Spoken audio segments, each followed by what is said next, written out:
Hello friends, welcome back to my channel advance English 101। आज की इस वीडियो में हम लोग वुड के जितने भी यूज़ हैं वो सारे यूज़ के बारे में जानेंगे और उस पर बहुत सारे सेंटेंस भी बनाएंगे जो कि आपके इंग्लिश को निखारने का काम करेगा।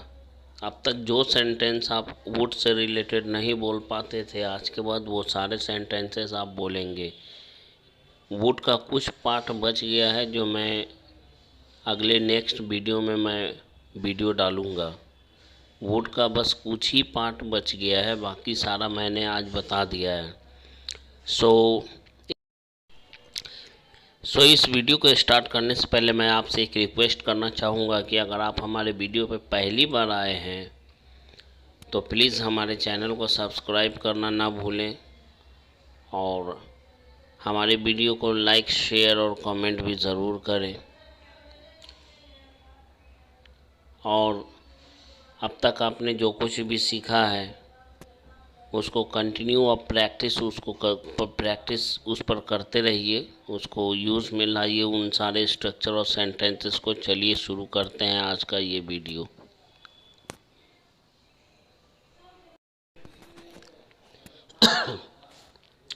Would plus V1। जब भी पास्ट में कोई काम बार बार किया जाता था, उस स्थिति में हम लोग वुड प्लस V1 या यूज्ड टू का यूज़ करते हैं। स्ट्रक्चर्स की बात करें तो इसका स्ट्रक्चर्स कुछ इस प्रकार से है। Subject plus would plus verb की first form plus object plus other word. और यूज्ड टू की बात करें तो subject plus used to plus verb का first form plus object plus other words. Sentence की बात करें तो आज का हमारा पहला सेंटेंस ये रहा। जब वह बीमार थी तब मैं हर दिन 2 किलोमीटर पैदल चलकर उससे मिलने जाया करता था। Every day when she was sick then I would या I use to go 2 kilometers on foot to see her. Every day when I was sick, then I would go 2 kilometers on foot to see her. जब मैं छोटा बच्चा था तब school जाने से पहले मेरे पिताजी हर दिन मुझे 1 रुपये दिया करते थे। When I was a small child, my father would give me 1 rupee every day before going to school. और मेरी माँ मुझे लंच बॉक्स दिया करती थी। And my mother used to give lunch box. इसमें दोनों स्ट्रक्चर यूज में आ गया, इस बात का ध्यान रखें। आप चाहते तो दोनों सेंटेंस में वुड का प्रयोग कर सकते हैं, लेकिन इसमें यूज टू भी लाना ज़रूरी है ताकि आप प्रैक्टिस करते रहिए। मैं हर दिन फ़ोन करके उससे 2 घंटे तक बातें किया करता था। एवरी डे आई वुड या I use to talk to her for 2 hours after ringing up. Ring up का मतलब होता है फ़ोन करना। फ़ोन का मतलब भी फ़ोन करना होता है, कॉल का मतलब भी कॉल करना होता है। हैविंग हैविंग रंग अप, ये हैविंग प्लस वर्ब की थर्ड फॉर्म वाली स्ट्रक्चर पर इसे बनाया गया है। हैविंग रंग अप मतलब फ़ोन करके। I would to talk to her for 2 hours every day. मैं हर साल ईद के अवसर पर अपने घर जाया करता था। I would go to my house या my home. I would go to my home on the eve of Eid every year.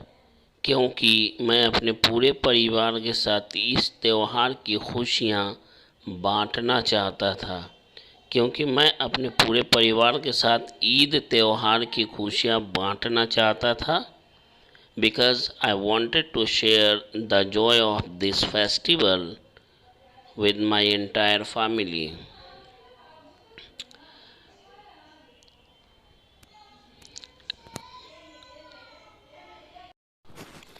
Next sentence. Next structure. Would have plus noun. जब भी सब्जेक्ट के पास कोई चीज़ होता सेंटेंस में लगा रहेगा। मेरे पास एक कार होता, उसके पास एक गाड़ी होती, उसके पास एक बंगला होता, उस तरह के सेंटेंस के लिए ये स्ट्रक्चर है। और पहला सेंटेंस है मेरे पास एक गाड़ी होती, I would have a car. मेरे पास कुछ नई किताबें होती, I would have some new books. मेरे पास कुछ नई किताबें होती, I would have some new books. मेरे पास कुछ नए दोस्त होते, I would have some new friends.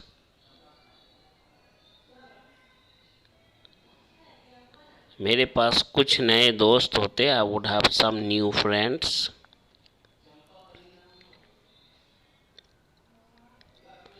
आज मेरे पास रहने के लिए अपना एक बड़ा घर होता, today I would have a big house to live. आज मेरे पास रहने के लिए एक बड़ा घर होता, today I would have a big house to live.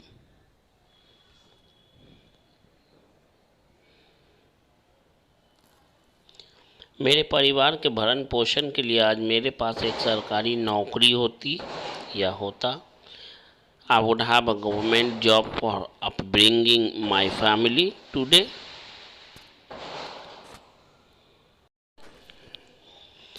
I would have a government job for upbringing of my family today. उन लोगों के पास एक गाड़ी होता, they would have a car. उन लोगों के पास एक गाड़ी होती, they would have a car. अगला स्ट्रक्चर है वुड बी प्लस वर्ब की आईएनजी फॉर्म।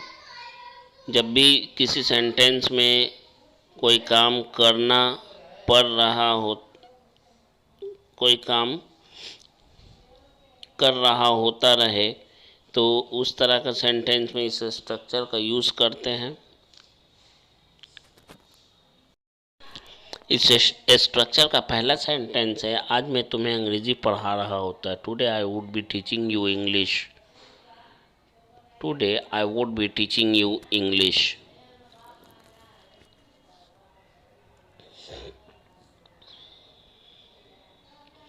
आज मैं वहाँ जा रहा होता, today I would be going there.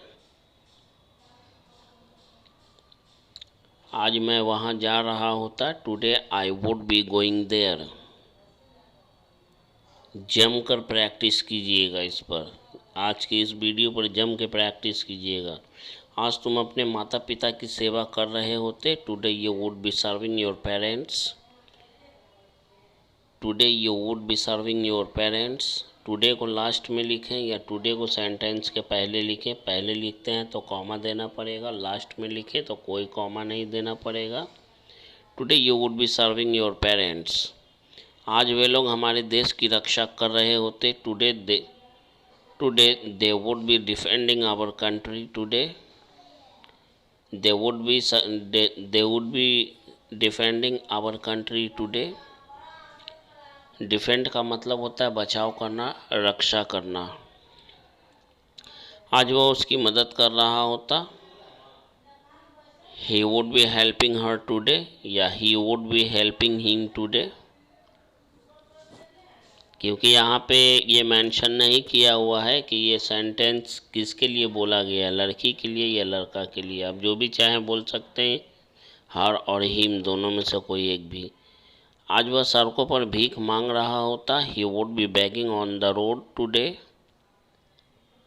He would B begging on the road today. Bag का मतलब होता है भीख मांगना या प्रार्थना करना। भीख मांगना के लिए एक और वर्ड है beg the arms, ALMS arms, जिसका मतलब होता है भिक्षा। बैग का मतलब होता है मांगना या भीख मांगना या प्रार्थना करना। अगला स्ट्रक्चर है इफ़ या I wish plus subject plus had plus. आइए सेंटेंस देखते हैं। काश मेरे पास अपनी एक कार होती, if I had a car, तो के लिए कॉमा है, मैं अपनी कार से तुम्हारे घर ले जाता, I would take you to your home or house by my car. मैं ये बात अच्छी तरह से जानता हूँ। I know it betterly that, मैं ये बात बेहतर तरीके से जानता हूँ। If you had one more house, अगर आपके पास एक और घर होता, you would give it to me on rent. You would give it to me on rent, आप उसे मुझे किराए पर दे देते। तोड़ तोड़ कर पढ़िए और समझिए, तभी आप बोलना सीखेंगे। I know it bitterly that if you had one more house, you would give it to me on rent. अगर उन लोगों के पास रहने के लिए अपना घर होता, if they had their own home to live, they would never live in a rented house. If they had their own home to live, they would never live in a rented house.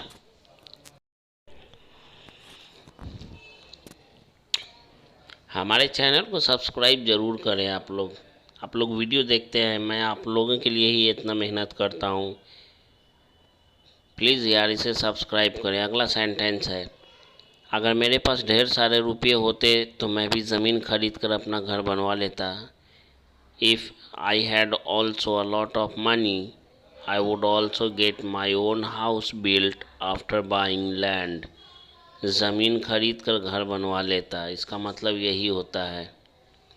If I had also a lot of money, अगर मेरे पास भी ढेर सारे पैसे होते। If I had also a lot of money, अगर मेरे पास बेटा होता। इफ़ आई हैड अ सन, तो के लिए कॉमा, मैं उसकी शादी करवाता। I would marry him off, marry off का मतलब होता है शादी कराना, शादी कराना या शादी करवाना। आई वुड मैरी हिम ऑफ। अगर आपके पास पैसे होते तो आप भी अपनी बेटी के लिए खिलौने खरीदते। If you had money, you would buy toys for your daughter. If you had money, you would buy toys for your daughter. If you had money, अगर आपके पास पैसे होते। यू वुड बाई, आप खरीदते। टॉयज़, खिलौनों को या खिलौने। फॉर योर डॉटर, अपनी बेटी के लिए। अगला स्ट्रक्चर है इफ़ और I wish plus subject plus verb की सेकेंड फॉर्म। ये हमारा फर्स्ट पार्ट, सेंटेंस का फर्स्ट पार्ट के लिए है, उसके बाद कॉमा है। दूसरा सेंटेंस है subject plus would plus also plus verb की फर्स्ट फॉर्म। आइए और इसका देखते हैं एग्जाम्पल। अगर वह मेरे पास आता तो मैं उसकी मदद करता। If he came to me, I would help him. If he came to me, I would help him. इसको इस तरह से भी बोल सकते हैं इफ़ ही हैड, ये मैं आगे पढ़ाऊँगा। If he had come to me, I would help him. दूसरा तरीका बोलने का उसका ये भी है उस सेंटेंस का। अगर तुम मुझे पढ़ने के लिए अपनी कुछ किताबें देते तो मैं परीक्षा में पास हो जाता। If you gave me your some books to read, I would pass that exam. If you gave me your some books to read, I would pass the exam. अगर वह लड़का स्पोकन बैच के फाइनल डिबेट कंपटीशन में भाग लेता। If that boy participated in final debate competition of A spoken batch, he would also get medal from sir. He would also get medal, उसे भी मिलता। get, he would also get medal from sir या by sir, तो sir द्वारा या sir से उसे भी मेडल मिलता। अगर वह लड़की थोड़ी देर रुक जाती। If that girl stayed for a little while या for a short time, I would teach her two more structures, मैं उसे 2 स्ट्रक्चर और पढ़ाता। If that girl stayed for a little while, I would teach her 2 more structures, अगर मैं वहाँ जाता तो पुलिस मुझे पकड़ लेती। If I went there, police would arrest me, अगर मैं वहाँ जाता तो पुलिस मुझे अरेस्ट कर लेती। If I went there, police would arrest me, police मुझे पकड़ लेती। अगला स्ट्रक्चर है इफ़ आई विश या if plus subject plus verb plus a और an, noun, adjective, place plus plural plus subject plus would plus also plus verb की first form. ये दो पार्ट में होता है इस तरह का सेंटेंस। देखिए, काश में पक्षी होता, ये एक पार्ट है। तो मैं उड़कर तुम्हारे पास आ जाता है, ये सेकंड सेंटेंस का सेकंड पार्ट है। I wish you were here, I would come to you by flying. By flying का मतलब होता है उड़कर। अगर मैं एक डॉक्टर होता, if I were a doctor, I would be treating the poor for free. मैं गरीबों की मुफ्त में इलाज करता। सब्जेक्ट प्लस वर्ब का use, plus subject plus verb plus noun का यूज़ उस तरह का सेंटेंस में करते हैं जिसमें सब्जेक्ट अपने बारे में कुछ बोलता है कि काश मैं एक परिंदा होता, काश मैं पक्षी होता, काश मैं एक डॉक्टर होता। इस तरह के सेंटेंस के लिए वर्ब का यूज़ किया जाता है। काश मैं एक पक्षी होता तो आकाश में तुम्हारे साथ उड़ता। I wish I were a bird, I would fly in the sky with you.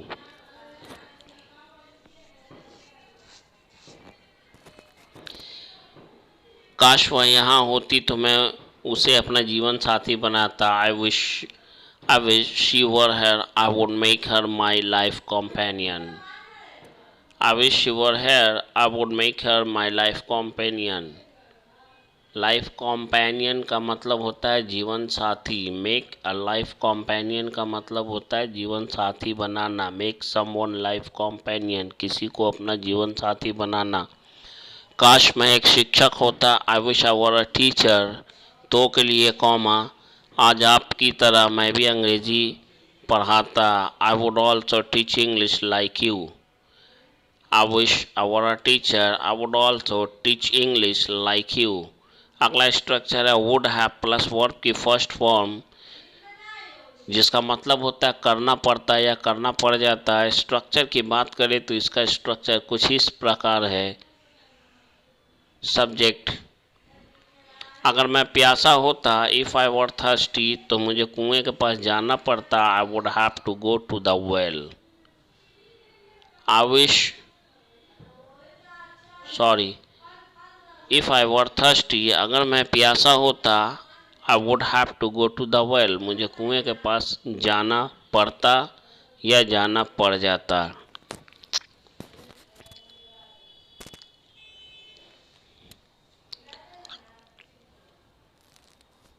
अगर वह लड़की जवान होती, if that girl were young, I would have to marry her, मुझे उससे शादी करनी पड़ती या मुझे उससे शादी करनी पड़ जाती। If that girl were young, I would have to marry her, I would have to marry her, मुझे उससे शादी करनी पड़ जाती।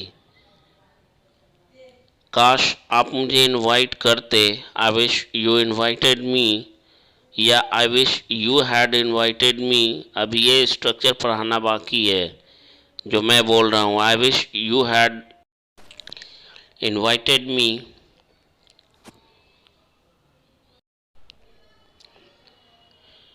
आई would have two by new clothes, मुझे नए कपड़े खरीदने पड़ जाते या नए कपड़े खरीदने पड़ते। सो मेरे प्यारे दोस्तों, मेरे प्यारे भाइयों, मेरी प्यारी बहनों,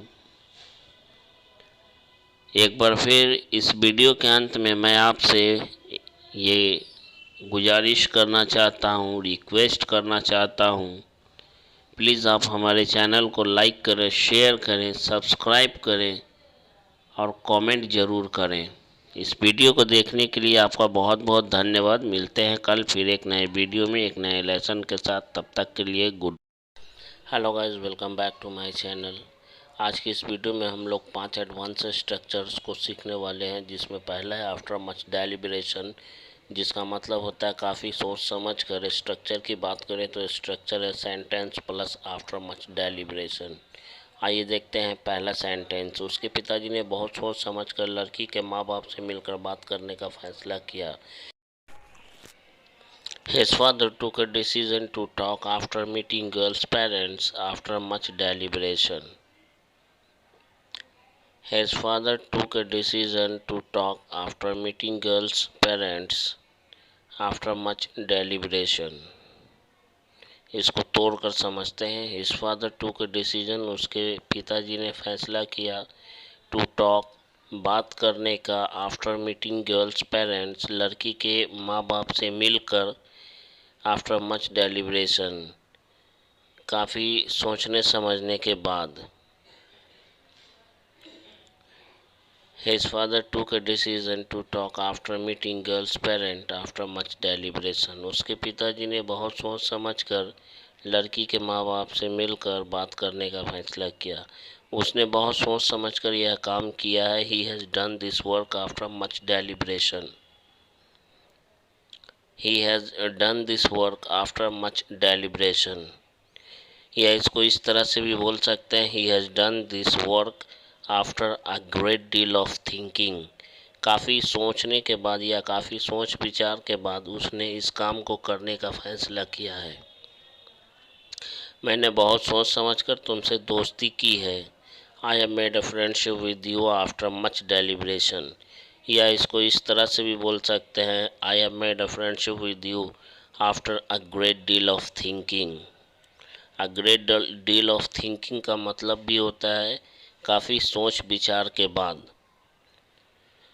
I have made a friendship with you after much deliberation, मैंने बहुत सोच समझ कर तुमसे दोस्ती की है।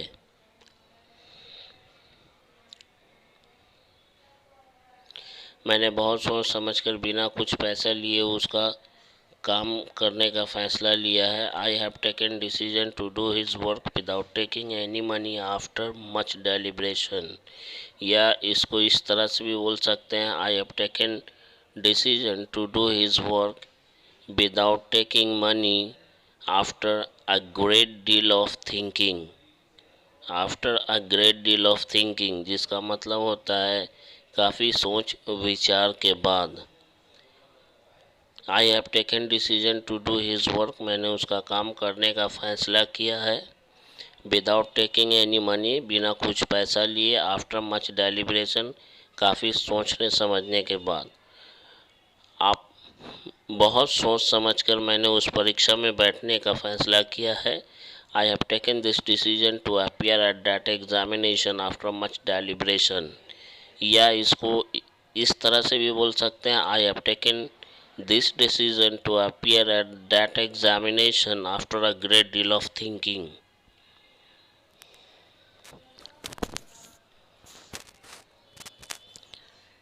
I have taken this decision to appear at that examination after a great deal of thinking या after much deliberation। काफ़ी सोच समझकर मैंने उस बेसहारा लड़की से शादी की है। I have got married that helpless girl after much deliberation। या इसको दूसरे स्ट्रक्चर में बात करेंगे तो इस तरह से होगा, I have got married that helpless girl after a great deal of thinking।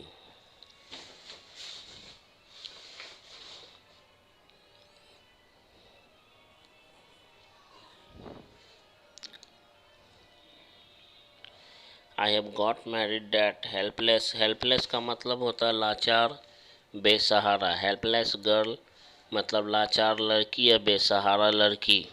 I have got married that helpless girl after much deliberation. काफ़ी सोच समझकर मैंने उस बेसहारा लड़की से शादी की है। काफ़ी सोचने के बाद उसके खिलाफ कार्रवाई, मैंने उसके खिलाफ कार्रवाई किया। I took an action, take an action का मतलब होता है कार्रवाई करना। I took an action against him after much deliberation. या इसको इस तरह से भी बोल सकते हैं, I took an action against him after a great deal of thinking. उसने बहुत सोच विचार के बाद अपने मदद मांगने के लिए अपने दोस्तों के पास जाने का निर्णय लिया। He took a decision to go to his friends to ask for help। ask for का मतलब होता है मांगना। ask for help माने मतलब ask for help का मतलब होता है मदद मांगना।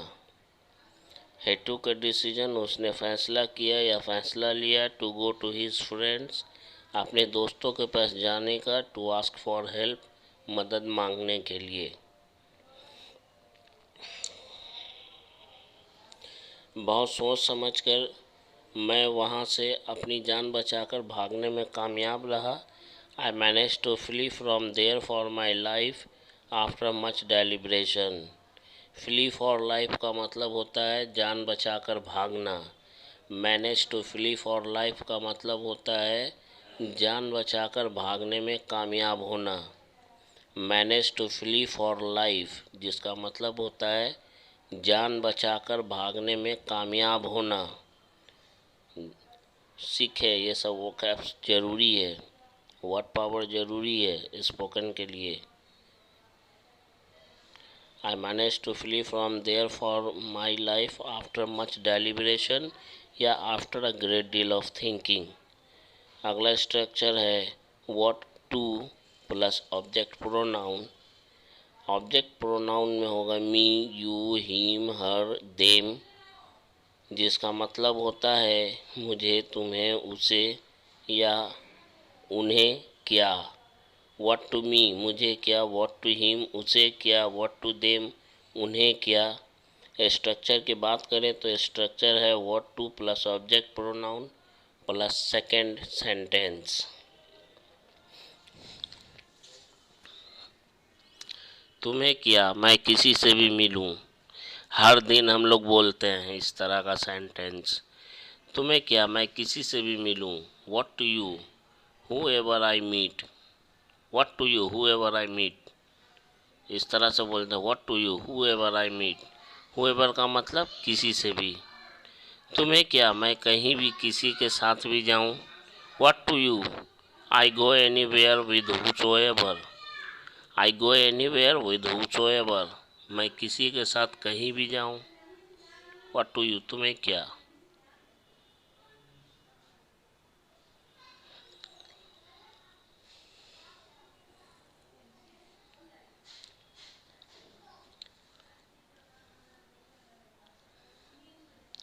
मुझे क्या, वह जिए या मरे। मुझे क्या, वह जिए या मरे। What to me whether I lives or die. वह जिए या मरे, मैं जाऊं या नहीं जाऊं, मैं खाऊं या ना खाऊं, मैं जीऊं या मरूं। इस तरह का सेंटेंस जिसमें या लगा रहेगा, मैं खाऊं या ना खाऊं, वो वेदर से ही बनेगा। What to me whether he lives or die, मुझे क्या, वो जिए या मरे, उन्हें क्या, मैं तुमसे बात करूं या ना करूं। What to them whether I talk to you और not. Whether I talk to you not, whether I talk to you और not. Whether I talk to you और नॉट का मतलब यहाँ पे हो गया चाहे मैं बात करूँ या नहीं करूँ। व्हाट टू देम उन्हें क्या। तुम्हें क्या, मैंने अपने देश की सेवा की या नहीं की। What to you whether I served my country और not. What to you I served my country और नॉट। यही होता मैं देश की सेवा करूं या नहीं करूं। तुम्हें क्या, what to you whether I serve my country और नॉट। अगला सेंटेंस, तुम्हें क्या, मैं अंग्रेज़ी बोलना सीखूं या नहीं सीखूं। What to you whether I learn to speak English और not. What to you whether I learn to speak English और not.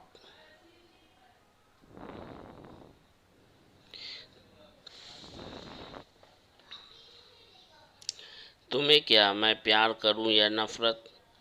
What to you whether I love her और hate. What to you whether I love her और hate.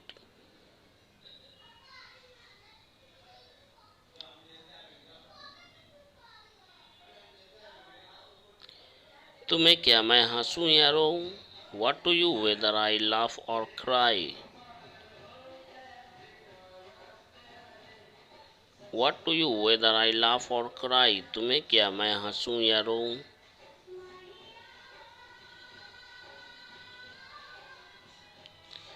It's okay when I flat, देर ही सही।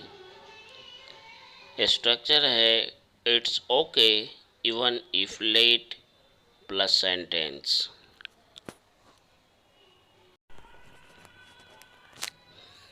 आइए देखते हैं इसका सेंटेंस। देर ही सही, कल मेरे घर आना ज़रूर। It's okay even if late, you must come to my home. It's okay even if late, you must come to my home. It's okay even if late माने देर ही सही या भले ही देर हो जाए. You must come to my home. तुम मेरे घर आना जरूर या जरूर आना. देर ही सही पर मुझे अपनी होने वाली पत्नी की फ़ोटो दिखाना ज़रूर. It's okay even if late, but you must show me your would-be wife's picture or photo.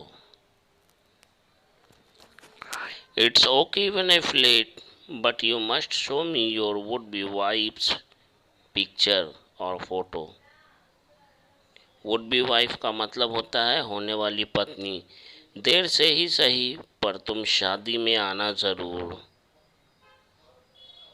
पर तुम शादी ज़रूर करना. देर से ही सही पर तुम शादी ज़रूर करना. It's okay even if late but you must get married. It's okay even if late but you must get married. अगला है वॉट, जिसका मतलब होता है जो. ये हमारा दो सेंटेंस के बीच में रहेगा. ये एक तरह से कनेक्टर का काम करता है. एक तरह से नहीं, कनेक्टर ही का काम करेगा. यहाँ पे दो सेंटेंस को जोड़ने का काम करेगा. स्ट्रक्चर है first sentence plus what plus second sentence. क्या तुम वही गलती करने की कोशिश कर रहे हो जो मैंने किया? Are you also trying to do same mistake what I did? Are you also trying to do same mistake what I did? क्या तुम वही सोच रहे हो जो मैं सोच रहा हूँ? Are you thinking what I am thinking? या इस तरह से भी बोल सकते हैं are you thinking same thing what I am. बस यहीं तक हो गया. Are you thinking same thing माने वही बात. What I am. क्या तुम भी वही कहना चाहते हो जो मैं कहना चाहता हूँ? Do you also want to say what I want to say या व्हाट आई वॉन्ट टू. बस इतना ही बोल देंगे, हमारा सेंटेंस कंप्लीट हो जाएगा. क्योंकि वॉन्ट टू से फर्स्ट सेंटेंस में आ चुका है, इसलिए सेकंड सेंटेंस में इतना डालना ज़रूरी नहीं है. क्या वह भी वही देखना क्या तुम भी वही देखना चाहते हो? क्या वह भी वही देखना चाहता है जो मैं देखना चाहता हूँ? Does you also want to see what I want to see. या इस तरह से भी बोल सकते हैं does you also want to see what I want to. बस वेयर, जिसका मतलब होता है जहाँ, जो कि कनेक्टर की तरह काम करेगा. First sentence plus when plus second sentence. ये रहा स्ट्रक्चर इसका. ये कनेक्टर्स की तरह काम करेगा. वेयर का मतलब तो होता है कहाँ, लेकिन कनेक्टर का काम करेगा तो इसका मतलब बदल जाएगा, कहाँ हो जाएगा. क्या तुम भी वही जाना चाहते हो जहाँ मैं जाना चाहता हूँ? Do you also want to go at the same place भी बोल सकते हैं. या वेयर, सिर्फ वेयर से भी काम चल जाएगा. Where I want to go. क्या वह भी वही जाया करता है? Does he also use to go where, जहाँ आई यूज टू गो मैं जाया करता था. I used to go. Used यहाँ पे जाया करता था, पास्ट की बात है, यूज्ड होगा. आई यूज टू गो.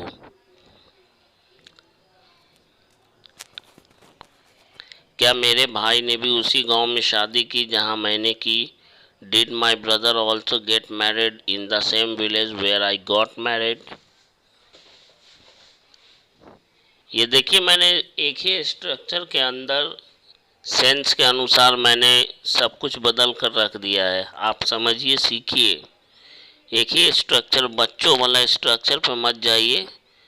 सेंटेंस के सेंस को भी पकड़िए. मैं वही गया जहाँ मेरा भाई जाना चाहता था. Went there where my brother wanted to go. या I went there where my brother wanted to go या वांटेड. वह वहीं गया जहाँ उसने उसे बुलाया था. He went there where he called him. He went there where he called him.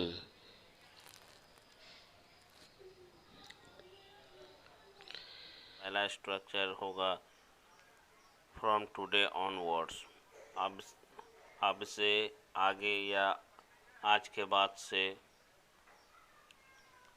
आज के बाद से मैं उसे पैसे नहीं दूंगा। From now onwards I will not give money to him, आज के बाद मैं उससे मिलने उसके घर नहीं जाऊंगा। From today onwards I will not go to meet him to his house, from today onwards आज के बाद से या आज के बाद I will not go to meet him to his house, मैं उससे मिलने उसके घर नहीं जाऊंगा।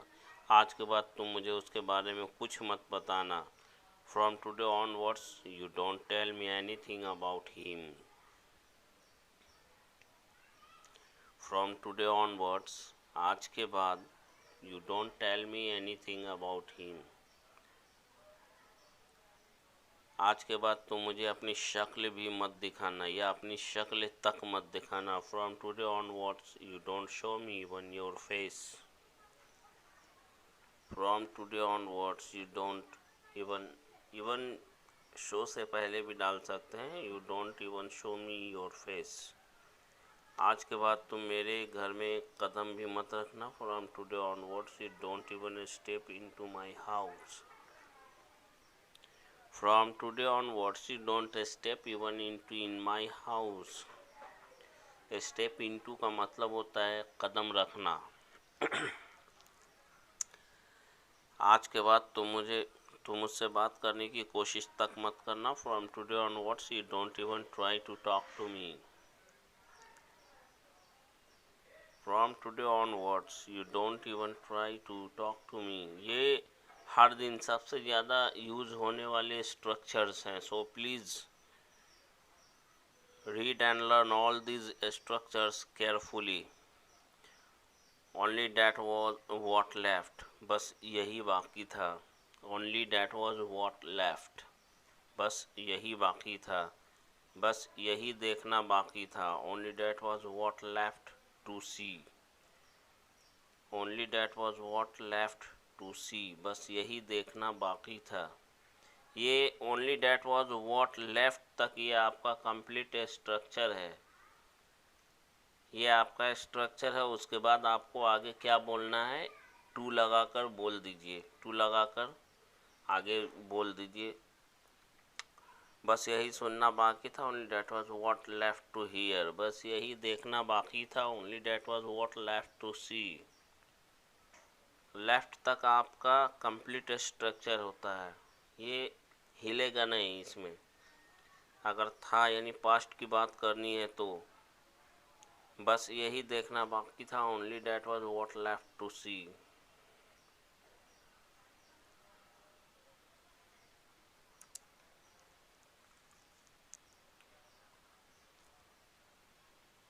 बस यही कहना चाहता हूँ। Only that is what I want to say, only that is what I want to say, या only this is what I want to say, ऐसा भी बोल सकते हैं। मैं बस आपसे यही कहना चाहता हूँ कि आप यहाँ ज़्यादा बकवास ना करें। हर दिन बोलते हैं हम लोग इस तरह का sentence, only this is what I want to say, you not to talk too much nonsense here. या इसको इस तरह से बोल सकते हैं, all I want to say is that don't talk too much nonsense here. मैं बस आपसे यही कहना चाहता हूँ कि इधर उधर की बात बंद करें और काम की बात पर आएँ। Only that's what I want to say you to stop rambling and come to the point. Only that's what I want to say you that. Only that's what I want to say you to stop rambling and come to the point. Stop rambling and come to the point का मतलब होता है इधर उधर की बातें बंद करें और मुद्दे की बात पर, काम की बात पर आएँ। अगला स्ट्रक्चर है ड्रीम ऑफ, इसका मतलब होता है कि सपने देखना। ड्रीम ऑफ स्ट्रक्चर का मेन पार्ट यही है, ड्रीम ऑफ। वह डॉक्टर बनने के सपने देख रहा है, he is dreaming of becoming a doctor. Of के बाद आपको हर हाल में वर्ब की फोर्थ फॉर्म को ही लगाना है। He is dreaming of becoming a doctor, वह डॉक्टर बनने के सपने देख रहा है। वह इंजीनियर बनने के सपने देख रहा है, he is dreaming of becoming an engineer. He is dreaming of becoming an engineer. वह उससे शादी करने के सपने देख रहा है. He is dreaming of getting married her. He is dreaming of getting married her. अगर ये चैनल आपको अच्छा लगता है, ये वीडियो अच्छा लगता है, तो प्लीज़ सब्सक्राइब करें. वह अपनी आगे की पढ़ाई ऑक्सफोर्ड यूनिवर्सिटी से करने के सपने देख रहा है. He is dreaming of getting his further education और study from Oxford University. He is dreaming of getting his further education or studied from Oxford University. तुम दोनों माता पिता बनने के सपने देख रहे हो. Both of you are dreaming of becoming parents. Both of you are dreaming of becoming parents. तुम दोनों माता पिता बनने के सपने देख रहे हो. हम लोग तुम्हारी शादी के सपने देख रहे थे. We are dreaming of your marriage. We were dreaming of your marriage. हम लोग तुम्हारी शादी के सपने देख रहे थे. कम वॉट में चाहे जो हो जाए या चाहे जो हो, कम वॉट में. अगर ये चैनल आपको अच्छा लगता है, वीडियो अच्छा लगता है, तो प्लीज़ इसे सब्सक्राइब करना ना भूलें. लाइक करें, शेयर करें, कमेंट करें. चाहे जो हो जाए मैं उससे बात नहीं करूँगा. Come what may I will not talk to him. Come what may चाहे जो हो जाए I will not talk to him. चाहे जो हो जाए मैं उसे इस घर के अंदर नहीं आने दूँगा. कम what may I won't let him come inside this house. Come what may, I won't let him come inside this house. चाहे जो हो जाए मैं वहाँ नहीं जाऊँगा. Come what may, I won't go there. I will not go there. Come what may, चाहे जो हो जाए I won't go there. I won't go there. मैं वहाँ नहीं जाऊँगा. चाहे जो हो जाए मुझे उसे इस शादी में बुलाना ही है. Come what may, I have got to invite him to this wedding. या इसको इस तरह से बोल सकते हैं. नो मैटर वॉट हैपन्स, चाहे जो हो जाए, I have got to invite him to this wedding. How did you find plus noun. इसका मतलब होता है कि कैसा लगा. कोई चीज़, किसी चीज़ के बारे में जब बात किया जाता है तब बोला जाता है. और वर्ब की बात करें, किसी काम के होने की बात करें, तो आफ्टर के बाद वर्ब की फोर्थ फॉर्म का ही यूज़ करना है. पहला सेंटेंस है, आपको मेरी नई कार कैसी लगी. How did you find my new car. How did you find my new car. कैसा लगा आपको मेरा नया घर. How did you find my new house. How did you find my new house. कैसा लगा आपको मेरा नया घर. सब्सक्राइब करना ना भूलें. अगर ये वीडियो आपको अच्छा लगता है तो प्लीज़ सब्सक्राइब करें. और भी ऐसे ऐसे बहुत सारे 100+ में वीडियो पड़े हैं.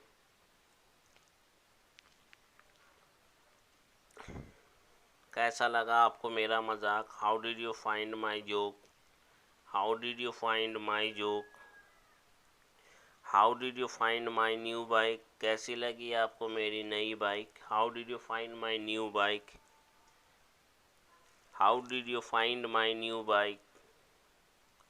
खाना खाकर आपको कैसा लगा. How did you find after eating food. किसी क्रिया के, किसी के काम के होने की बात अगर करते हैं तो आपको आफ्टर के बाद वर्ब की फोर्थ फॉर्म को लगाना पड़ेगा. How did you find after eating this food. उससे मिलकर आपको कैसा लगा. How did you find after meeting him और her. How did you find after meeting him और her.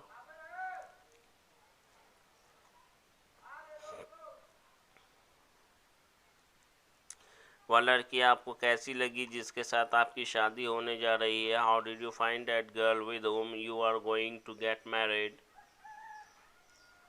How did you find that girl with whom you are going to get married.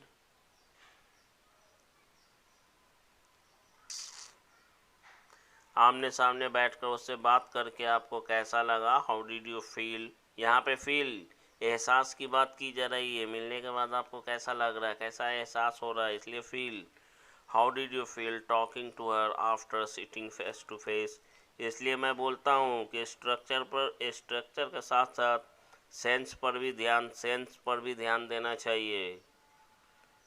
Sense है तो आप sentence बना सकते हैं। No sense no tense no sentence.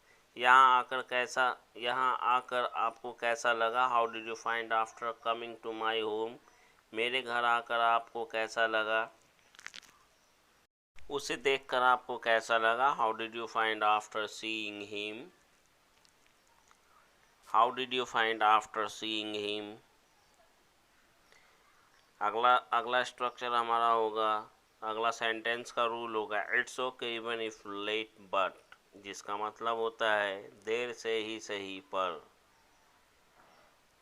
हर दिन use करते हैं इस तरह के स्ट्रक्चर, इस तरह का सेंटेंस हम लोग अपने आम बोलचाल में। देर से ही सही पर उसने इस राज को खोल दिया। It's okay even if late but he revealed his secret. Reveal the secret का मतलब होता है राज खोलना। It's okay even if late but he revealed the secret. देर से ही सही पर आपने इस कठिन काम को कर दिया। It's okay even if late but you did this difficult task. It's okay even if late but you did this difficult task. देर से ही सही पर वह इस शादी के लिए राजी हो गई। It's okay even if late but she agreed to this marriage. It's okay even if late but she agreed to this marriage. देर से ही सही पर वह इस शादी के लिए राजी हो गई। देर से ही सही पर तुम आना ज़रूर। It's okay even if late but you must come. It's okay even if late but you must come. देर से ही सही उसने हाँ तो बोला। It's okay even if late but he said yes. It's okay even if late but he said yes. देर से ही सही पर वह मान तो गई। It's okay even if late but she agreed. It's okay even if late but she agreed. देर से ही सही पर वह मान गई। देर से ही सही वह आ तो गई। It's okay even if late but she came. It's okay even if late but she केम।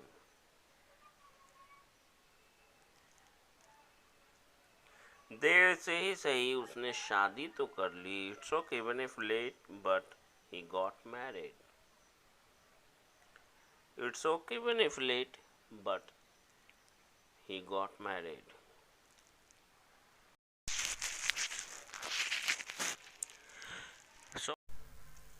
आज का हमारा पहला स्ट्रक्चर है this plus noun plus helping verb plus no plus noun plus at all. आइए देखते हैं सेंटेंस किस तरह का होगा इस स्ट्रक्चर से। यह टीवी भी कोई टीवी है। This TV is no TV at all. हर दिन हम लोग इस तरह का सेंटेंस बोलते हैं। यह महल भी कोई महल है। This palace is no palace at all. This palace is no palace at all. ये महल भी कोई महल है। ये स्मार्ट वॉच भी कोई स्मार्ट वॉच है। This smart watch is no smart watch at all. This smart watch is no smart watch at all.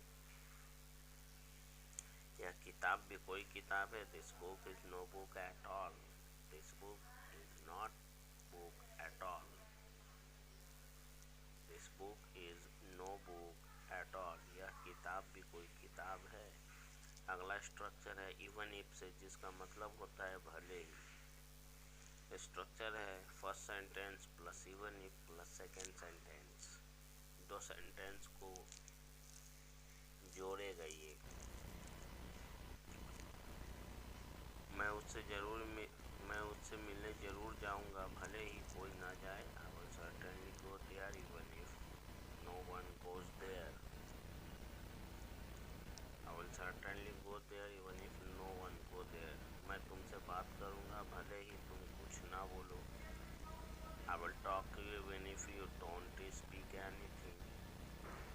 I will talk to you even if you don't speak anything. मैं तो तुम्हारे बारे में सोचता रहूँगा। I will be thinking about you, या I will keep thinking about you even if, भले ही, even if you don't think of me, think about me, भले ही तुम मेरे बारे में कुछ ना सोचो। मैं तुमसे मिलने तुम्हारे घर आऊँगा, भले कोई ना आए। I will come to your house to meet you even if no one comes. I will come to your house to meet you even if no one comes. मैं अपने बच्चों के बच्चों को प्यार करता रहूँगा। I will keep loving my grandsons and granddaughters. भले ही कोई मुझे पसंद ना करे, even if no one likes मी।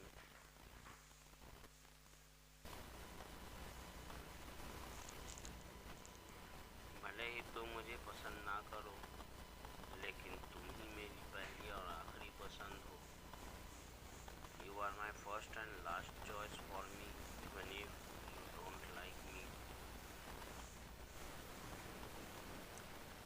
अगला स्ट्रक्चर है वेदर और नॉट, जिसका मतलब होता है चाहे या नहीं। सेंटेंस में लगा रहेगा, चाहे आप ये करें या नहीं करें। स्ट्रक्चर है subject whether plus first sentence plus or not plus second sentence. चाहे आप वहाँ जाएं या नहीं जाएं, पर मैं तो जाऊँगा ही। वेदर यू गो देयर और not, but I will certainly या surely go there. Whether you go there or not, but I will certainly go there. तुम पढ़ो या ना पढ़ो, तुम उस परीक्षा में बैठना ही होगा। Whether you study or not, you will have to appear at that examination. You will have got to appear at that examination.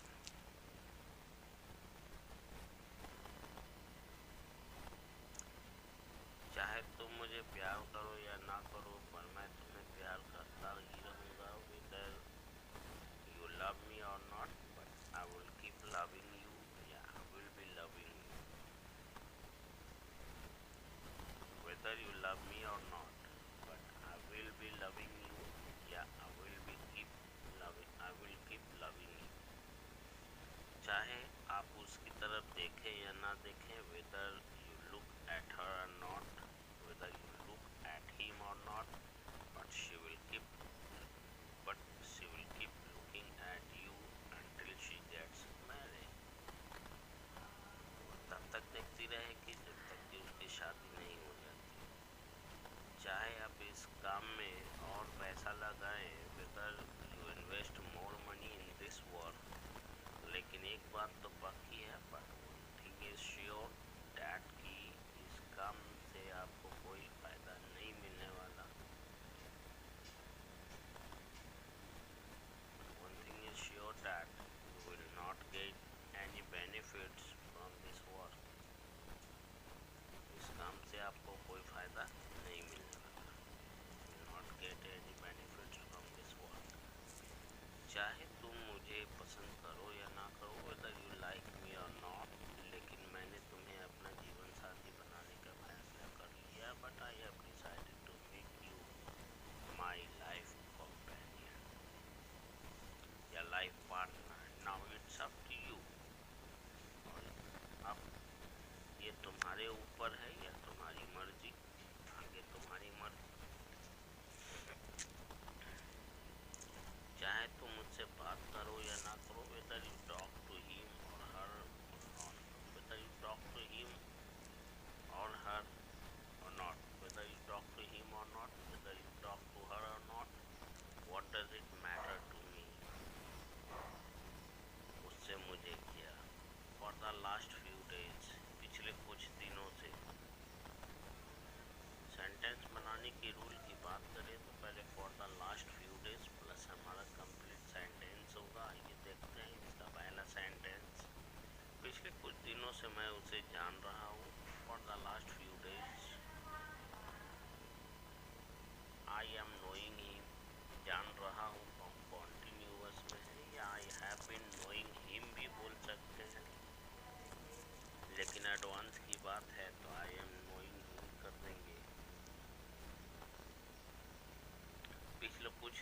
से वह अपने परिवार से बहुत दूर दूर रहने लगा। For the last few days he has started living very far from his family.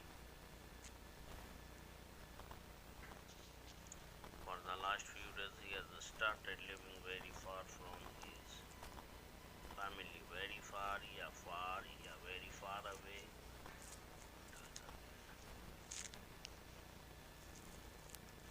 पिछले कुछ दिनों से किसी ने उसे नहीं देखा है। For the last few days no one has seen him.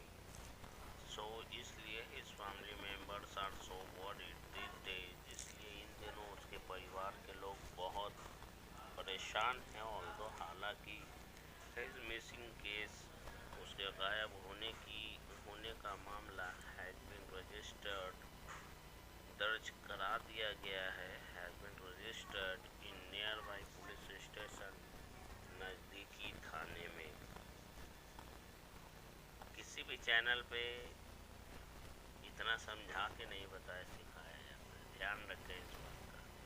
पिछले कुछ दिनों से मैं अंग्रेजी बोलने की कोशिश कर रहा हूँ। For the last few days I am trying to speak English because क्योंकि my father wants to see me speaking English. मेरे पिताजी चाहते हैं कि मैं अंग्रेजी बोलूं। I will surely fulfill my father's heartfelt wish. मैं अपने पिताजी की दिली ख्वाहिश को ज़रूर पूरा करूँगा। I will surely का मतलब मैं ज़रूर करूँगा। Fulfill का मतलब पूरा करना। Father's heartfelt wish, पिताजी की दिली ख्वाहिश को। पिछले कुछ दिनों से तुमने मुझे जाना है।